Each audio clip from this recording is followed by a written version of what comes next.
Prolog, seorang anak dari bangsa yang menanti. Pada suatu hari yang berkilau di Ayutthaya, di tengah kerajaan megah yang dilintasi oleh sungai-sungai suci dan dikelilingi hutan yang menyimpan kisah purba, lahirlah seorang anak laki-laki dari garis darah bangsawan. Tahun itu adalah 1626, saat kerajaan Siam berdiri dalam kemegahan namun juga menghadapi pergolakan. Dari dalam dan luar, anak itu diberi nama Narai. Sejak kecil, tatapannya mengandung kebijaksanaan yang menakutkan bagi para pendeta istana. Bibirnya jarang tertawa, tetapi matanya menyimpan api rasa ingin tahu yang tak pernah padam. Ia gemar duduk diam di bawah beringin, menyimak kisah dari para pendeta, terus tentang kerajaan jauh, tentang Belanda yang datang dengan kapal besar, tentang Prancis yang penuh siasat, tentang orang Inggris yang membawa peta dunia, dan bahkan tentang Mogul di India. Ayahandanya, Raja Prasatong, menyadari potensi putranya.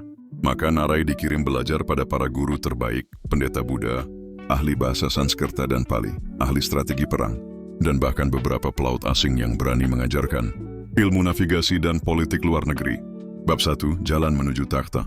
Ketika ayahandanya wafat, kekuasaan tidak serta-merta jatuh ke tangan Narai. Intrik istana menggulung seperti badai di musim hujan. Banyak kerabat mengincar takhta.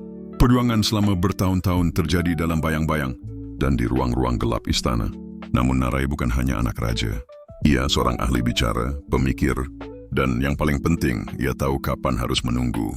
Saat waktu berpihak padanya, dan istana terbakar oleh konflik internal, Narai maju dengan dukungan pasukan yang setia dan para cendekiawan yang percaya padanya. Maka pada tahun 1656, ia diangkat sebagai Raja Siam, Raja Narai yang Agung. Bab 2, Sang Diplomat Dunia. Sejak awal pemerintahannya, Narai tidak seperti penguasa lain.